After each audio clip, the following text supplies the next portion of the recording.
주셔서 찬양하라 내 영혼아. 찬송가 621장입니다.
다 함께 묵상 기도 드리시므로 부활절 5째 주일 어린이 주일 예배를 하나님께 드립니다. 진실로 너희에게 이르노니 너희가 돌이켜 어린 아이들과 같이 되지 아니하면 결단코 천국에 들어가지 못하리라. 그러므로 누구든지 이 어린 아이와 같이 자기를 낮추는 사람이 천국에서 큰 자니라. 아멘. 지혜의 말씀으로 어린아이처럼 겸손한 사람이 천국에서 큰 자라고 말씀하신 하나님 아버지, 오늘 어린이 주일에 순진한 어린아이의 마음으로 하나님께 예배드리게 하심을 감사드립니다. 거룩하신 하나님 앞에서 교만한 마음을 내려놓고 하나님께 예배하는 저희에게 어린아이와 같이 순결한 마음을 주옵시고 영혼을 위한 순전하고 신령한 젖을 사모하게 하옵소서. 겸손히 입을 열어서 하나님을 찬양할 때 기쁨을 주시고 말씀을 들을 때에 영의 양식이 되게 하시며 하나님께 기도를 드릴 때 응답하여 주옵소서. 예수님의 이름으로 기원하옵나이다. 아멘. 행복 찬양하겠습니다.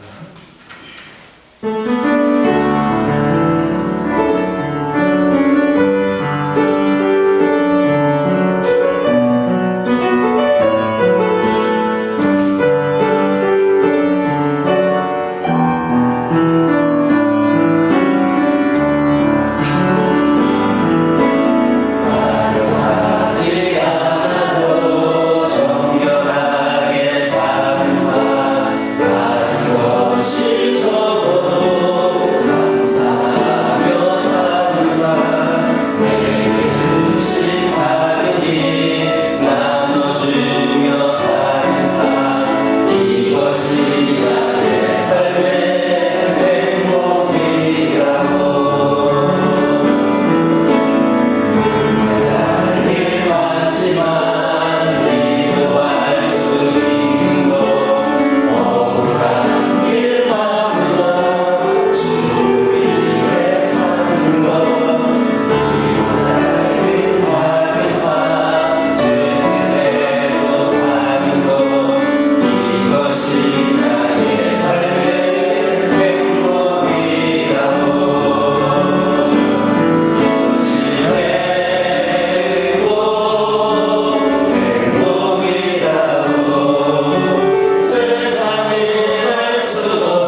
자리에 앉으셔서 성시교도 96번입니다. 성시교도 96번 어린이 주일입니다. 교독합니다. 보라, 자식들은 여호와의 기업이요 젊은 자의 자식은 장사의 수중의 화살 같으니 이것이 그의 화살에 감당하는 복되도다. 이르시되 진실로 너희에게 이르노니 너희가 돌이켜 어린아이들 같이 되지 아니하면 결코 천국에 들어가지 못하리라. 그러므로 누구든지 이 어린아이와 같이 자기를 낮추는 사람이 천국에서 들어가리라. 또 누구든지 내 이름으로 이런 어린아이 하나를 영접하면 곧 나를 영접하리니 곧 아비들아 너희 자녀를 노엽게 하지 말고 오직 주의 교훈과 훈계로 양육하라. 그리하면 늙어도 그것을 떠나지 아니하리라. 아멘. 사도신경으로 신앙 고백하십니다. 전능하사 천지를 만드신 하나님 아버지를 내가 믿사오며 그 외아들 우리 주 예수 그리스도를 믿사오니 이는 성령으로 잉태하사 동정녀 마리아에게 나시고 본디오 빌라도에게 고난을 받으사 십자가에 못 박혀 죽으시고 장사한 지 사흘 만에 죽은 자 가운데서 다시 살아나시며 하늘에 오르사 전능하신 하나님 편에 앉아 계시다가 저희로서 산 자와 죽은 자를 심판하러 오시리라. 성령을 믿사오며 거룩한 공예와 성도가 서로 교통하는 것과 죄를 사하여 주시는 것과 몸이 다시 사는 것과 영원히 사는 것을 믿사옵나이다. 아멘. 찬송 27장입니다.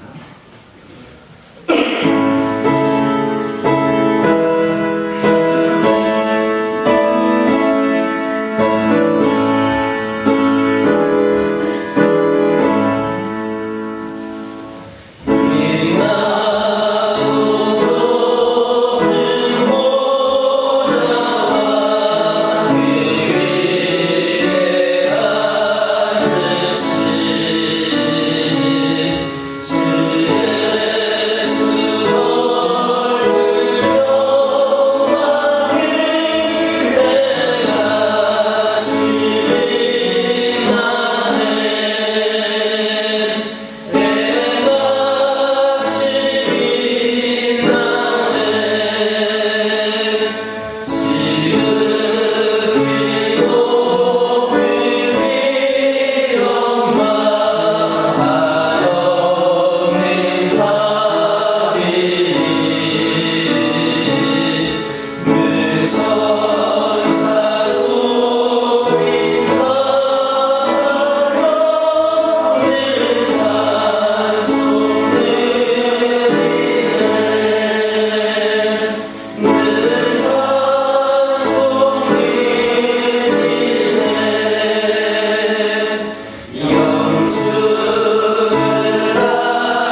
전능하시고 영화로우신 하나님, 어제나 오늘이나 변함없는 사랑으로 죄 많은 저희들에게 자비를 베풀어 주셔서 감사를 드립니다. 오늘도 우리 주님께서 십자가에 피 흘려 사신 저희들입니다. 구약시대에는 성전 뜰조차도 밟을 자격이 없는 이방인이지만 우리 주님의 그 피 흘리신 공로를 통해서 이렇게 귀한 성전에 들어올 수 있는 또 담력을 주시고 은혜를 주신 것 생각할 때 너무나 감사합니다. 아버지, 이 시간 한 심령을 우리 하나님께서 기억하여 주시고 구원을 베풀어 주신 그 은혜에 크게 우리가 감화받음으로 인해서 마음과 뜻과 정성을 다해서 영존하시는 하나님 앞에 예배할 수 있도록 저희들을 붙들어 주시옵소서. 아버지, 그리고 저희들이 이 세상 살아가면서 변함없이 늘 그 자리에 있는 것 하나님 긍휼히 여겨 주옵소서. 벌써 어느덧 세월은 살같이 빨라서 반년이 다 간 것 같은 5월달을 맞이했습니다. 5월달은 가정의 달이고 어버이날이고 또 어린이날이 있어서 사람들이 많이 마음이 들떠있는 그러한 계절입니다. 저희들이 부모님들을 모실 때 좋은 선물 또 이 땅에서만이 대접하는 아버지 그러한 효심으로 끝나는 것이 아니라 영원한 우리 하나님의 나라에 들어갈 수 있도록 영생의 카네이션을 달아드릴 수 있는 그러한 믿음으로 저희들을 붙들어 주시옵소서. 아버지, 그리고 요즘은 어린아이들이 너무나 귀해서 금쪽 같은 내 새끼라고 합니다. 그러나 귀한 것으로만 끝나는 것이 아니라 하나님 앞에 올바르게 양육할 수 있게 도와주시옵소서.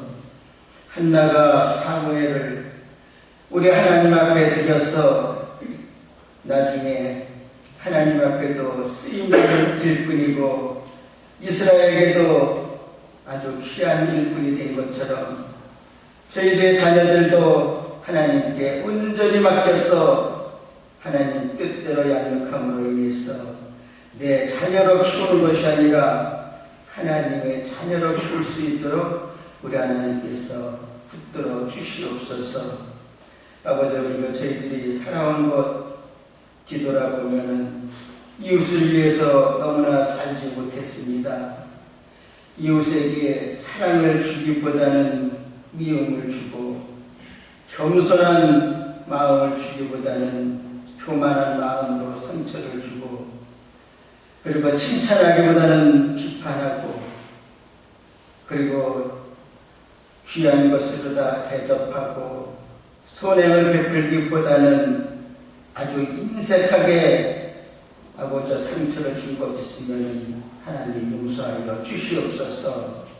우리 하나님께서 이 땅에 최고의 명령으로 주신 것이 다름 아닌 내 이웃을 내 몸처럼 사랑하라는 것입니다. 아버지, 내 이웃을 내 몸처럼 사랑하는 것은 그냥 명령이 아니라 간명이라고 말씀했습니다. 아버지, 하오니 저희들이 그 이웃의 가장 큰 사랑은 복음의 전도인 줄 믿습니다. 아버지와 대문 밖에만 나서면은 어디에서 와서 왜 살며 어디로 가는지를 까맣게 모른 채 지옥을 향해서 걷기도 하고 뛰기도 하고 달려가는 모습을 볼 때 너무나 한심하고 답답할 때가 많습니다. 아버지, 그러나 그들이 고집부리고 말을 안 듣고 교만한 것을 볼 땐 그냥 내버려 두고 싶지만은 그 성경에 나오는 그 지옥의 형벌이 얼마나 가혹하고 끔찍한 것을 생각할 때 저희들은 그대로 방치할 수 없다는 것을 깊이 깨달을 때가 있습니다. 아버지, 저희들에게 전도할 수 있는 귀한 마음을 허락하여 주시옵소서. 그리고 그들에게 또 마음문을 활짝 열어서 이 귀한 생명의 복음을 영접해서 강건하여 들여다가 이 교회를 키울 수 있는 저희 부학교회가 될 수 있도록 하나님께서 은혜 중에 은혜를 내려주시기를 간절히 빌고 원하옵나이다. 아버지 또 단위에 세우신 목사님 용육간의 강건함을 베풀어 주시옵고 아버지 이 교회와 이 지역의 복음의 사명을 능히 감당할 수 있도록 우리 하나님께서 지혜를 주시고 또 성령으로 역사하여 주시옵소서. 이 시간 또 전하는 말씀이 저희들에게는 소망이 되게 하여 주시옵고 이 근방을 살리는 하나님 나라를 확장하는 복된 말씀이 될 수 있도록 성령으로 그 말씀 위에 역사하여 주시기를 원합니다. 아버지 그리고 이 자리에 다 참석해야 될 믿음의 권속 어느 곳에 있든지 함께하여 주시옵소서. 내가 어디 있느냐 이렇게 하나님의 성령의 음성을 들어보로 인해서 이 귀한 자리에 있지 못하는 것을 애통하며 그리고 회개해서 다음에 다 나와서 하나님 앞에 한 입으로 찬양하고 두 귀로 함께 말씀을 들을 수 있도록 우리 하나님 역사하여 주시옵소서. 그리고 모든 기간도 모든 것이 합력해서 또 선을 이루고 부흥되고 발전하는 기간이 되도록 우리 하나님 역사해 주옵소서. 그리고 한 가지 또 구할 것은 이 교회를 사모하고 영원한 나라를 소망했던 고 이계노 그 집사님을 우리 하나님 기억하여 주시옵고 그 오랫동안 그 육신 속에서 감옥처럼 살던 그 영혼을 우리 하나님의 나라에 안식으로 품어주시기를 간절히 빌고 원하옵나이다. 그리고 또 나아가서는 그 가정이 이제는 마음이 깨어지고 부서져서 우리 예수님을 영접하지 않고는 견딜 수 없는 그러한 가정으로 변화될 수 있도록 우리 성령께서 그 가정에 강하게 역사해 주시옵소서. 아버지 모든 순서 절차마다 우리 하나님 홀로 영광 받아 주시기를 간절히 바라오며 이곳에 교회를 세우시고 이 교회가 생명으로 가득 차기를 원하시는 우리 구주 예수님의 이름으로 기도드리옵나이다.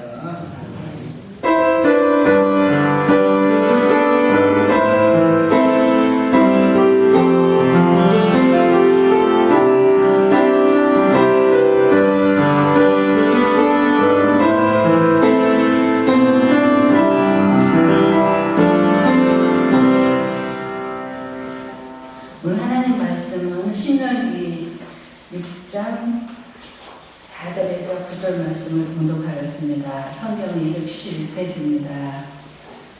찾으시라고 공독을 하겠습니다.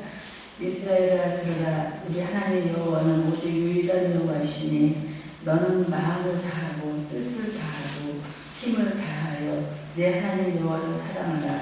오늘 내가 내게 명하는 이 말씀을 너는 마음에 새기고 내 자녀에게 부지런히 가르치며 집에 앉아있을 때든지 길에 갔을 때든지 누워있을 때든지 일어날 때든지 이 말씀을 간언할 것이며 너는 또 그것을 내 손목에 매어 기업을 삼으라. 내 미간에 붙여 표로 삼고 또 내 집 문선주와 바깥문에 기록할지니라. 아멘.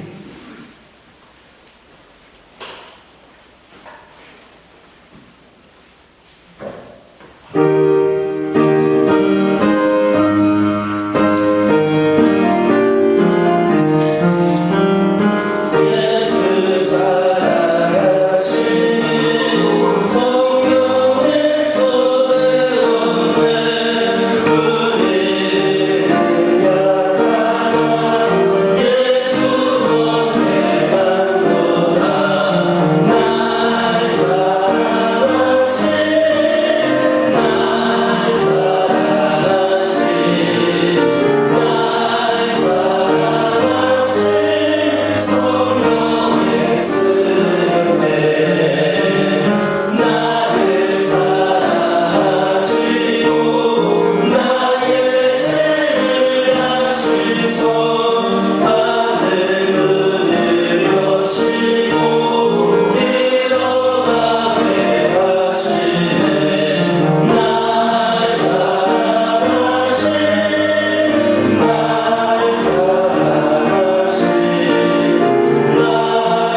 찬양하겠습니다. 오늘도 은혜 많이 받으시기 바랍니다.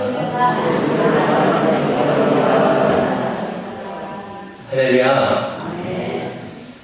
설교 직전에 찬양을 하는데 이 찬양을 좀 그래도 다른 찬양보다는 신나는 찬양을 하겠습니까? 그래서 몇 분 겉에 있는 걸 보면 고개도 까딱까딱거리고 엉덩이도 들썩들썩거리는데 어디를 가든 남자들이 문제일 것 같습니다. 죄송한 말씀이지만 제가 제주도를 아닌 줄 알았습니다. 돌하루방에 뻣뻣하게 앉아서 가만히 있는 것을 보면서 우리 남신도들도 좀 신나는 찬양은 좀 신나게 했으면 좋겠다. 다윗이 하나님을 찬양할 때 옷이 벗겨질지 모를 정도로 그렇게 은혜롭게 찬양하지 않았습니까? 우리 남신도분들 연세가 드셔서 오늘 좀 더 움직이면서 스트레칭도 해야 됩니다. 가만히 있다 보면 입에도 굳어버릴지 모릅니다. 그러니까 여러분 뜨겁게 하나님을 찬양하는 우리 성도들 되기를 주님의 이름으로 축원합니다. 5월은 가정의 달입니다. 여러분들의 가정에 항상 하나님의 은혜와 함께 하시길 바라며 오늘은 시대에서 믿음의 명문가로서 더욱더 세워지고 여러분들이 기도하는 것마다 응답되어지는 역사가 있기를 주님의 이름으로 축원합니다. 오늘 우리 사회는 급격한 변화를 겪고 있습니다. 무엇보다도 가장 심각한 것은 저출산과 고령화라는 겁니다. 한 집안이 행복하게 살려면 그 집안에 3가지 소리가 들려야 된다라고 하는 옛사람의 말이 있습니다. 그 3가지가 뭐냐? 첫째는 집안에 일하는 소리입니다. 두 번째는 집안에서 책 읽는 소리입니다. 세 번째는 어린아이의 웃는 소리다. 이렇게 이야기를 했습니다.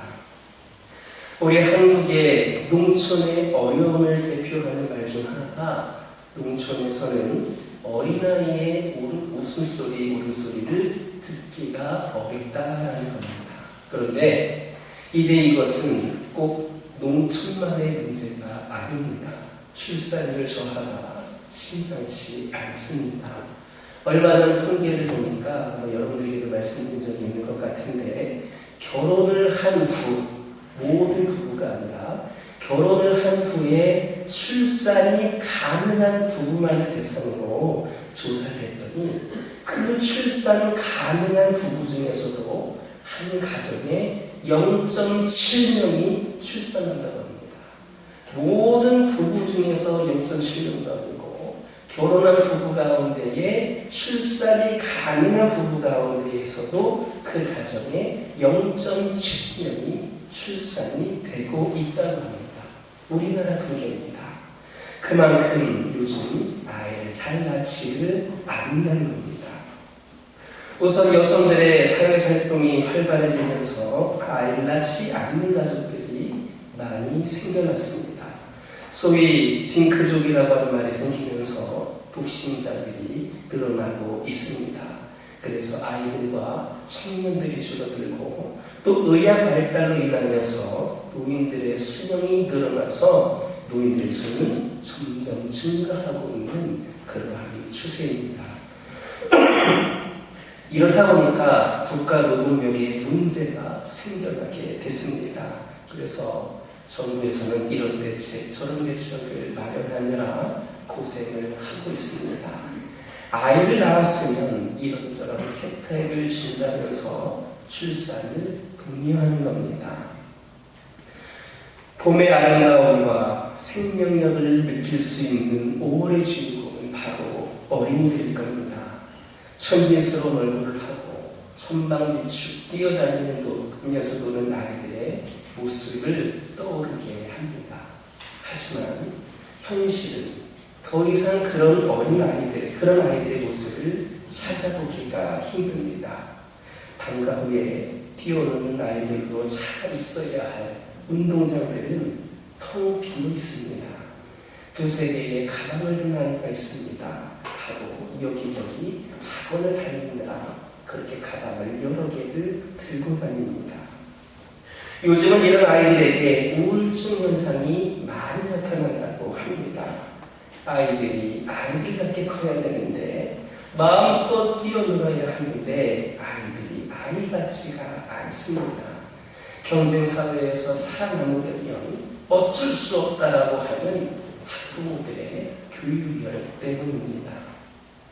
영재교육, 조기교육이라고 하여서 4살, 5살 때부터 과외를 시킵니다. 과외도 한두 가지가 아닙니다. 심지어는 자녀 교육을 위해서 아니면 아이들과 함께 미국, 캐나다, 호주 등지에 가 있고 이 남편은 혼자 한국에서 라면을 끓여 먹으면서 그렇게 살면서 돈을 보내줍니다. 너무나 외롭게 홀로 하늘을 바라보면서 산다고 해서 기러기 아빠라는 별명들이 생겨나기 시작했습니다. 그런데 여러분, 그렇게 기러기 아빠들까지 생겨나면서 교육열기가 그렇게 높은데 신기한 건 뭐냐? 우리나라에는 아직 노벨 물리학, 과학, 생리학, 의학상, 문학상을 받은 일이 없다는 겁니다. 집 팔고 부부가 헤어져 있으면서 자식을 공부시키고 있는데 아직까지도 우리나라는 이 노벨상과는 거리가 좀 떨어져 있는 것 같습니다. 그러나 여러분, 어려서부터 성경을 가르친 유대인들은 이 노벨상 수상에 단골 노릇을 하고 있습니다.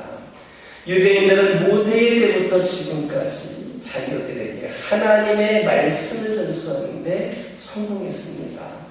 미국은 역사는 짧지만 하나님을 잘 섬기고 예배를 잘 드리면서 세계 최대의 강대국이 되었고 그동안 여러분들도 아시는 것처럼 공산주의를 하던 나라들은 하나님이 없다라고 하더니 완전히 망해버린 그런 모습들을 볼 수가 있습니다. 이처럼 하나님을 잘 섬기고 신앙생활을 잘하면 그 이유 하나 때문에 지상 최대의 인물, 국가, 민족이 되게 하십니다. 그런데 그런 또 최대의 나라 미국이 또 최대의 나라라고 할 수 있었던 영국이 그렇게 하나님의 축복을 받은 나라들이 점점 무너져가고 있습니다. 그들의 신앙이 예전같이 않기 때문입니다. 교회들이 문을 닫기 시작했습니다. 교회 나오는 사람들이 없어지기 때문입니다. 교회가 다른 종교에 팔리기도 하고 춤추는 곳으로 바뀌기도 하고 술집으로 바뀌어가기 시작했습니다. 하나님을 잘 섬기더니 선진국이 되었던 나라들이 이제는 잘 살다 보니까 이런저런 모습으로 타락하다 보니까 하나님을 멀리하다 보니까 그렇게 망해져가는 모습을 볼 수가 있습니다. 여러분, 부모의 형태가 4가지 종류가 있다고 합니다. 첫 번째는 밀모입니다. 이게 뭐냐? 수단과 방법을 가리지 않고 자식을 팍팍 밀어주는 그런 부모. 그래서 밀모입니다. 학원 가고 싶다고 하면 학원 보내주고, 옷 사고 싶다고 하면 옷 사주고, 신발 사고 싶다고 하면 신발 사주고, 휴대폰 사고 싶다고 하면 휴대폰 사주고, 바로 이런 사람들은 밀모입니다. 그 다음에 두 번째는 띠모입니다. 자녀와 함께 예습하고 과외 공부, 학교에 따라다니는 부모입니다. 세 번째는 뭐냐? 지모입니다. 공부하는 자녀 옆에서 뜨개질하면서 지켜주는 부모가 지모라고 합니다. 네 번째는 뭐냐? 물론 여러분들이나 여러분 자녀간에 그런 경우가 없기 바라지만 자녀가 공부하든 말든 주무시는 부모라고 해서 주모라는 말이 있다고 합니다. 여러분들은 어떤 부모이셨고 또 여러분의 자녀들이 어떤 부모가 되기를 원하십니까? 잠언 1장 8절을 보면 내 아들아 내 아비의 훈계를 들으며 내 어미의 법을 떠나지 말라 했습니다. 이것이 가장 바른 신앙교육의 방법입니다. 그리고 잠언 22장 6절 보면 마땅히 행할 길을 아이에게 가르치라. 그리하면 늙어도 그것을 떠나지 아니하리라 했습니다. 그런데 여기에서 가르치라고 하는 말은 teaching, 가르친다라고 하는 말만 의미하는 것이 아닙니다. 이 말에는 teaching에다가 트레이닝이 겸하고 있습니다. 가르치고 훈련시키라는 겁니다. 그렇다면 무엇을 가르칠 것인가? 마땅히 행할 길입니다. 마땅히 행할 길이 무엇인가? 그 아이가 가지고 있는 성품, 잠재력, 능력, 본성, 기질을 통하여서 아이가 하나님께 헌신하도록 하는 겁니다.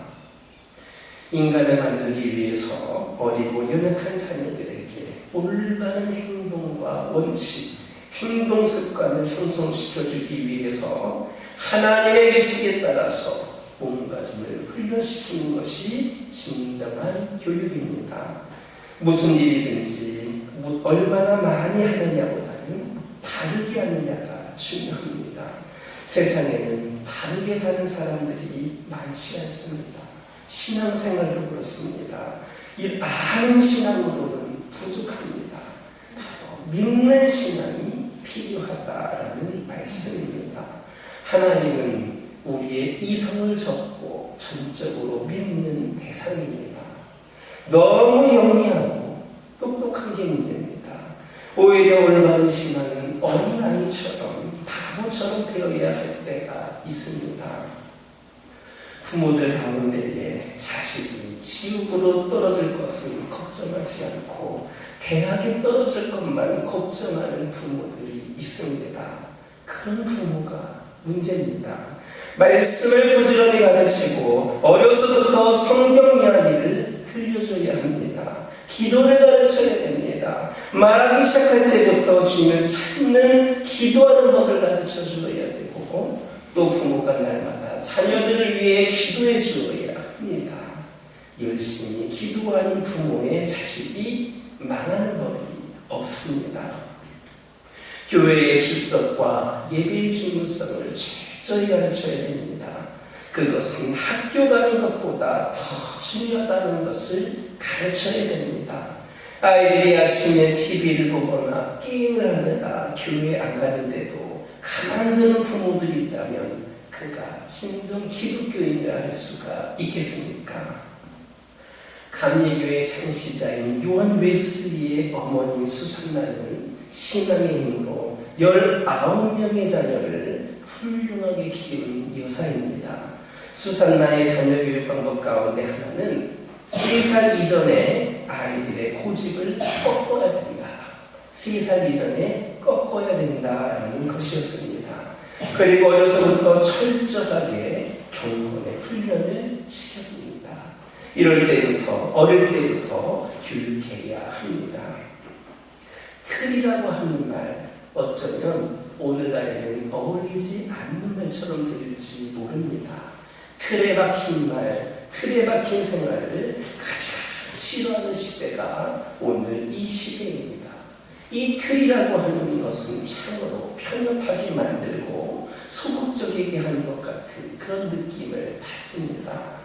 한 가지 틀에서 벗어나지 못하는 사람은 참 답답한 사람이라고 합니다. 옹졸하고 고집이 세다라고도 이야기합니다. 그러나 이 틀이라고 하는 것이 너무나도 중요합니다. 이 틀은 기본이 잡힐 때까지 그 모양을 가지도록 잡아주는 보조적인 역할을 합니다. 뼈가 부서지면 깁스를 하게 되는데 뼈가 완전히 붙을 때까지 깁스를 합니다. 틀이 바로 그와 같습니다. 여러분 붕어빵 좋아하십니까? 붕어빵이 어떻게 만들어집니까? 붕어빵의 틀에다가 그것을 넣으니까 그대로 부어져서 붕어빵이 되는 것 아닙니까? 그 틀이 없다면 붕어빵은 만들어지지 않고 여기저기 흔들려서 아마 부침개 모양이 되지 않을까 싶습니다. 그 붕어의 눈 모양, 지느러미 모양, 비늘 모양은 붕어빵의 틀이 있기 때문입니다. 틀이 그런 겁니다. 기본이 잡힌 사람에게는 그 틀이 필요가 없는데 기본을 잡기 위해서는 그 틀이라고 하는 것은 너무나도 중요합니다. 히브리 민족의 조기 교육은 유명합니다. 나라를 잃어버린 2000년이라고 하는 긴 세월 속에서도 언어라든지 문화, 역사, 전통을 계승하여서 마침내 독립하여서 세계를 놀라게 한 것은 바로 그들의 자녀교육, 곧 정신이 살아있었기 때문입니다. 모차르트는 6살 때부터 독일 황제 앞에서 연주를 했다고 합니다. 스펄전 목사님은 20살 때 영국 사회에서 대설교가로 말씀 증거에 힘썼습니다. 핸델은 10살 때부터 작곡을 시작했다고 합니다. 리빙스턴은 23살 때 검은 땅 아프리카로 찾아가 선교와 그리고 그 백성을 살리는 일에 헌신했습니다. 기독교 강요라는 위대한 저서를 내고 종교개혁에 나섰습니다. 세상 농사는 하나 잘못되면 다음에 잘 지으면 됩니다. 그러나 자식 농사는 그럴 수가 없습니다. 누구나 다 알면서도 잘 안 되는 것이 자녀교육입니다. 사람의 인격 형성의 가장 중요한 시기가 바로 그 6살 때까지인데 이미 이때 인생의 태도가 85%가 결정이 된다고 합니다. 잠언 22장 보면 그래서 마땅히 행할 길을 아이에게 가르치라. 그리하면 늙어도 그것을 떠나지 아니하리라. 그 틀로 붕어빵을 만들게 되면 이게 하루 지나고 이틀이 지나도 그 틀이 변하지 않는 것처럼 이때에 마땅히 행할 길을 아이에게 가르쳐라. 그러면 늙어도 그것을 떠나지 아니하리라. 이렇게 말씀한 겁니다. 지금 내가 잘 먹고 잘 입고 산다고 해도 다음 세대에 희망이 없다면 불행한 겁니다. 지금 조금 불편해도 조금 어려워도 지금 좀 고달파도 5년 후 10년 후가 더 좋아지는 가정이 된다면 넉넉히 견딜 수 있지 않겠습니까? 5년 후 10년 후가 더 좋아지는 복된 미래를 소유하시기를 주님의 이름으로 축원합니다. 철학자 소크라테스가 늙고 병이 들었을 때에 제자들로부터 한 가지 부탁을 받았습니다. 선생님, 마지막으로 사람들에게 가장 소중한 메시지를 하나만 들려주십시오. 소크라테스는 지그시 눈을 감은 채 말했습니다. 아테네 산 꼭대기에 올라가서 시민들을 향해 간절히 외치고 싶은 말이 하나 있다네. 제자들이 다시 물었습니다. 그 말이 뭡니까? 소크라테스가 큰 소리로 대답했습니다. 사람들이여, 재물을 모으는 일에만 충실하지 말라. 그것을 물려받을 어린이들에게 좀 더 많은 사랑과 정성을 쏟으라. 이것이 내 일생을 통해 얻은 가장 귀한 기운이다. 이렇게 말했습니다.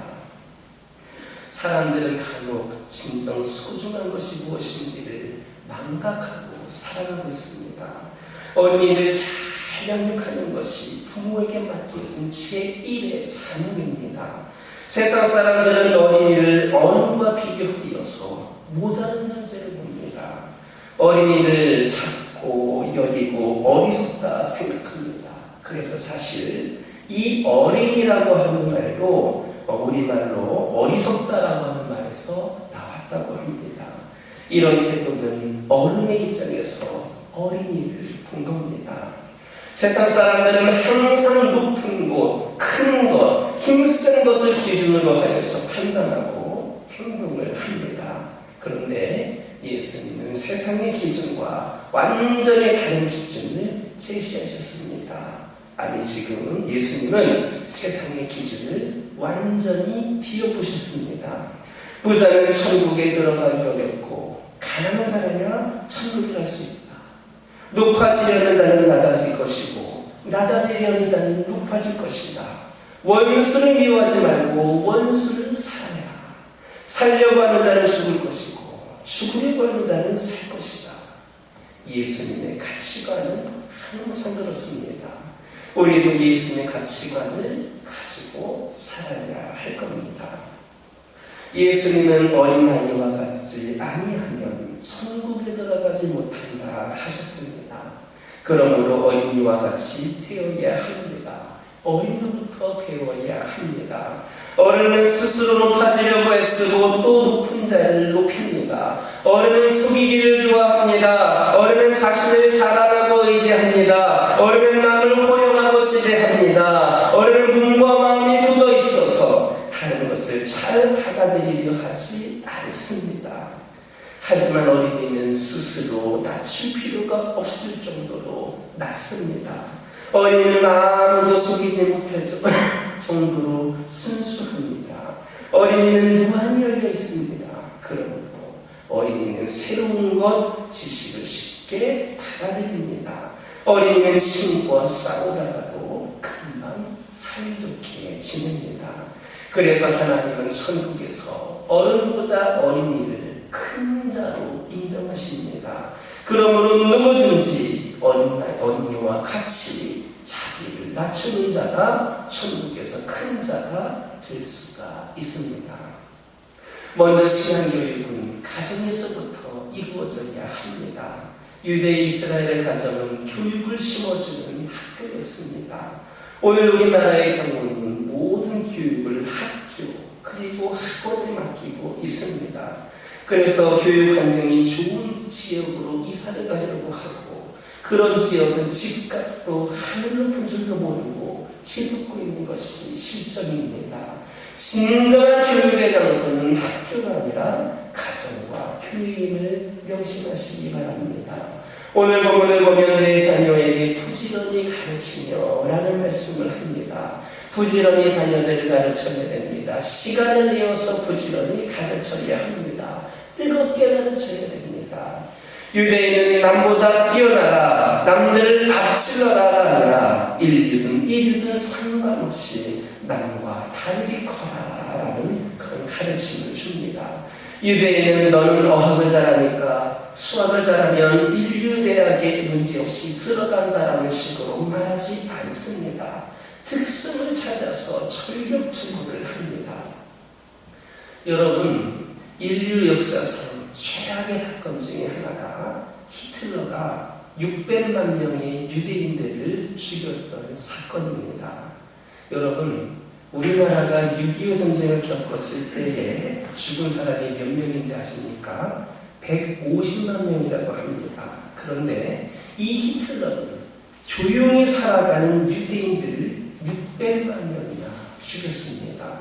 그런데 여러분, 히틀러가 이렇게 된 것에는 어머니의 전적인 책임이 있었습니다. 히틀러의 아버지는 여기저기 다니면서 장사를 하는 사람이었습니다. 그래서 그 아버지는 집을 자주 비웠습니다. 때로는 일주일, 때로는 한 달. 그 사이에 어머니가 외도를 했는데 돈 많은 유대인과 불륜의 관계를 맺게 된 겁니다. 그래서 그 유대인이 미워서 죽이고 싶었는데 어린아이로서는 그럴 수가 없었습니다. 그것이 깊은 상처가 된 겁니다. 결국 히틀러가 권세를 잡는 날 유대 사람들 600만 명을 죽인 겁니다. 자녀들이 어린 시절에 받은 상처는 이렇게 오래가게 되고 결국은 그것이 큰 사건으로 이루어지게 됐습니다. 여러분, 여러분의 자녀들 또 여러분의 손주들이 정말 잘 되기를 원하십니까? 복된 삶을 살기를 원하십니까? 믿음의 유산을 물려주시기 바랍니다. 유대인들은 자녀들에게 돈 대신에 좋은 습관과 전통을 유산으로 남겨준다고 합니다. 철학이 없는 많은 유산은 자녀를 불행의 늪으로 몰아넣습니다. 유대인을 멸망시키려면 그들의 학교를 폐쇄해야 된다라는 말이 있습니다. 이 말은 교육이 얼마나 중요한가 하는 것을 단적으로 표현한 겁니다. 실제로 유대인들은 예수님이 오시기 전부터 조직적인 교육을 실시해왔습니다. 한때에는 예루살렘에만 480개의 학교가 있었고 예수님 당시에는 유대 지방에 460개의 회당 학교가 있었다고 합니다. 하나님의 말씀은 세상을 변화시키고 사람을 변화시키는 능력이 있습니다. 하나님은 어렸을 때부터 말씀을 묵상하며 하나님을 기뻐하는 다윗을 통하여서 이스라엘을 하나님께로 바로 세우는 그 왕으로 세우셨습니다. 그리고 부모로부터 성경을 물려받아 말씀대로 삶을 지속한 미국의 링컨 대통령을 통하여서 하나님은 노예 제도를 해결하셨습니다. 이것은 하나님의 말씀의 위력과 함께 기독교 교육의 중요성을 말해줍니다. 부모에게는 양육의 책임이 있습니다. 교육의 책임이 있습니다. 신앙으로 길러야 할 책임이 있습니다. 하나님의 말씀 위에 굳게 설 수 있도록 강화력으로 길러야 할 책임이 있습니다. 나면서부터 성장하는 과정 또한 죽을 때까지 하나님의 말씀 안에서 살아야 할 줄로 믿으시기를 주님의 이름으로 축원합니다. 어떤 목사님이 어느 날 그 교회의 집사님 가정에 신방을 갔습니다. 그리고 예배를 드리는데 찬송을 부르는 도중에 윗방에 있던 그 집딸이 문을 확 열더니 머리를 쑥 내밀고는 큰 소리로 뭐라고 했느냐, 내일 다 시험이란 말이에요. 찬송가 소리가 방해가 됐는지 내일 다 시험이란 말이에요 라고 하면서 문을 확 닫아버리더라 라는 겁니다. 그랬더니 그 집사님이 겁이 나는 얼굴로, 목사님, 찬송을 조금 조용히 부를 수 없을까요? 그 애가 전교에서 1등이에요 이러더라는 겁니다. 기가 막혀서 목사님이 그 윗방으로 올라가서 책상에 엎드려 있는 그 학생 등의 손을 얹고 예수님에 관해서 그리고 교회에 관해서 쭉 설명을 해주었더니 이번에는 울면서, 그런데 우리 엄마는 그런 얘기를 한 번도 해준 적이 없어요. 우리 엄마는 한 번도 그런 얘기를 해준 적이 없어요. 그러다는 겁니다. 집사라고 하면서도 그런 얘기를 하지 않았다는 겁니다. 이처럼 집사라 하더라도 엄마가 더 한심스럽습니다. 예수 믿고 믿음 생활하는 것을 대학 입학보다 더 중요하고 생명보다 더 중요하다고 가르쳐야 되는데 그런 믿음을 하나 심어주지를 못했습니다. 요즘 우리 주변의 부모들은 흔히 자녀들 길을 꺾지 말아야 된다라는 사고방식이 지배적입니다. 그래서 지나치게 반인적으로 기르는 경우를 볼 수 있습니다. 그렇지만 방치하면 잘못된 열매를 거둘 수밖에 없습니다. 송아지를 어릴 때 코를 뚫고 길을 꺾지 않으면 아무짝에도 쓸모없는 소가 되어버린다고 합니다. 어릴 때 단임해버리면 나중에 다른 사람의 속을 썩이고 사회가 원치 않는, 가정이 원치 않는, 하나님이 원치 않는 사람으로 살게 되고 마는 겁니다. 생각이 이미 굳어진 다음에는 교육이 별 효과가 없습니다. 모양만 변하지 근본이 변하지 않기 때문입니다. 불의급고시를 하는 교육이 필요하기에 마땅히 행할기를 아이에게 가르치라, 이렇게 말씀하신 겁니다. 록펠러의 어머니가 10가지 유언을 남겼는데, 첫 번째, 하나님을 친아버지로 섬겨라. 두 번째, 목사님을 하나님 다음으로 잘 섬겨라. 세 번째, 주일 예배를 본교회에서 드려라. 네 번째, 오른쪽 주머니는 항상 11조 주머니로 해라. 다섯 번째, 아무도 원수를 만들지 말라. 여섯 번째, 아침에 목표를 세우고 기도하라. 일곱 번째, 저녁에 잠자리에 들기 전에 반성하며 기도해라. 여덟 번째, 아침에 꼭 하나님 말씀을 읽어라. 아홉 번째, 남을 도울 수 있으면 힘껏 도와라. 마지막 10번째, 예배 시간에는 항상 앞에 앉아라. 이게 록펠러 어머니의 10가지 유언입니다. 바르게 교육한 어린이는 바로 우리의 미래가 되는 겁니다. 어떻게 훈련하느냐가 우리 미래의 모습이 됩니다. 여러분은 이미 자녀를 다 키웠으니까 나와는 상관없는 말씀이라고 생각하지 마시기 바랍니다. 먼저는 여러분의 자녀들도 있고 여러분의 손주들도 있습니다. 그리고 여러분들은 이 지역에 수많은 어린이들을 위한 영적인 어머니 역할을 해야 됩니다. 그들의 부모들이 믿지 않기 때문에, 믿지 않는 부모들이 너무나도 많기 때문에 우리가 발벗고 나서서 그들이 어린 시절부터 하나님의 말씀으로 양육이 되고 하나님이 주신 비전을 품으며 이를 위하여서 영성과 실력을 갖춘 어린이들로 성장할 수 있도록 우리가 그 역할을 끝까지 해야 됩니다. 어린이는 우리의 미래입니다. 어린이는 우리 교회의 미래입니다. 어린이는 우리나라의 미래입니다. 이를 명심하고 영적인 부모로서 말씀으로 기도로 어린이를 세우는 데에 최선을 다하는 저와 여러분 되기를 주님의 이름으로 축원합니다. 기도하겠습니다. 사랑의 하나님 감사합니다. 어린이주일을 맞이하여서 어린아이와 같은 믿음을 갖도록 우리에게 말씀 주심에 감사를 드리고, 특별히 저희들 영적인 부모들로서 오늘날 이 시대의 어린이들을 말씀으로 양육하고 또 그들을 세워가는 데에 쓰임받도록 그 마음을 심어주심에 감사를 드립니다. 저희들 주의 말씀으로 아버지 하나님 저희들이 살아가게 하여 주시고, 저희들 이미 신앙생활 오래 하였다고 이미 우리는 할 만큼 했다라고 그 자리에 머무는 것이 아니라 하나님 곁에 가는 그 순간까지 오늘날 이 시대의 영적인 부모로서 다음 세대를 바로 세우는 데에 쓰임받을 수 있는 우리 모두가 되게 하여 주옵소서. 예수님의 이름으로 기도드립니다. 아멘. 봉헌 찬송 565장입니다.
성도의 명분을 소중히 여기고 헌신하는 자에게 축복하시는 하나님 아버지, 저희를 하나님의 자녀로 삼으시고 하나님을 섬기고 찬양하며 봉사하게 하심을 감사드립니다. 저희가 하나님의 축복을 소중히 여겨 하나님께 봉헌하기를 망설이지 않게 하옵소서. 저희가 자신이 먹을 물고기 2마리와 보리떡 5덩이를 예수님께 드려서 남자는 무려 5,000명 이상을 배부르게 먹인 어린아이의 믿음을 배우게 하옵소서. 필요하다면 자신이 가진 것을 다른 사람과 나눌 수 있는 넓은 마음을 주시고 넉넉한 마음으로 봉헌하여 차고 넘치는 축복을 받게 하옵소서.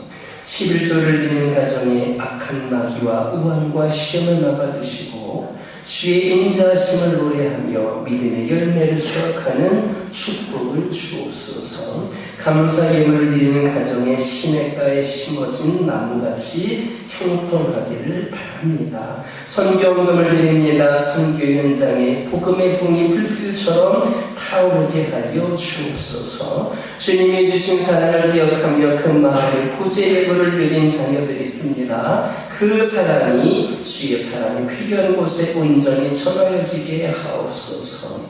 물질 때문에 중요한 일을 진행하지 못하고 슬픔에 잠긴 자녀들이 있습니까? 저들의 안타까움을 보살펴 주옵소서. 이 물질이 쓰이는 곳곳에 저희의 노력과 땀의 자취는 사라지고 온전히 살아계신 예수 그리스도로만 높이 드러나게 하옵소서. 예수님의 이름으로 축복하며 기도드립니다. 오늘 오후 예배는 구역 예배를 드리면서 한시를 드립니다. 다음 주 예정되어 있는 찬양제를 위해서 오늘 신청은 오늘까지 해주시기 바랍니다. 그린 엑소더스 캠페인 여러분들 나눠드린 유인물의 일정에 맞춰서 잘 신청해 주시기 바랍니다. 그동안 수요 예배를 날씨가 춥다고 하여서 식당으로 옮겼었는데 다시 본당으로 옮기려고 합니다. 돌아오는 수요일부터 수요 예배는 본당에서 드립니다. 가을 선교회 회복 여러분들 필요하신 분을 가져가셔서 선교에 대한 정보도 얻으시고 또 거기에 나와 있는 기도 제목을 놓고 기도도 해주시고 선교의 지경을 넓혀가는 시간이 되시길 바랍니다. 이번 주부터 구역 신방이 시작이 됩니다. 각 가정이 아니라 구역별로 모여서 함께 예배드리는 시간입니다. 먼저 1구역 이번 주 목요일 오전 11시에 진행하도록 하겠습니다. 교우 소식 및 모임 안내는 주보를 참고해 주시기를 바라고 한 가지 빠진 것이 있는데 오늘 청소년부 야유회가 12시 30분에 서울 난지천 공원에서 있습니다. 여러분들 기도해 주시기를 바랍니다. 옆에 계신 분들과 인사 나누겠습니다. 한 주간에도 승리하시기 바랍니다. 다 같이 일어서셔서 주기도의 승리로 하나님께 감사드립니다.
지금은 어린이를 사랑하시는 우리 구주 예수 그리스도의 원하신 사랑과 어린아이를 양육하기 위하여 저에게 선물로 주신 하나님 아버지의 지극하신 사랑하심이 바른 길로 인도하시고 교훈하셔서 하나님과 사람 앞에 칭찬받게 하시는 성령의 인도하심이 교회에 속한 어린 영혼들과 이들을 양육하는 부모들과 가족들 그리고 다음 세대를 세우는 데 애쓰는 모든 헌신자들을 위해 이 자리에 함께한 모든 주의 자녀들 위해 이제로부터 영원토록 함께하여 주시옵기를 간절히 추고나옵나이다.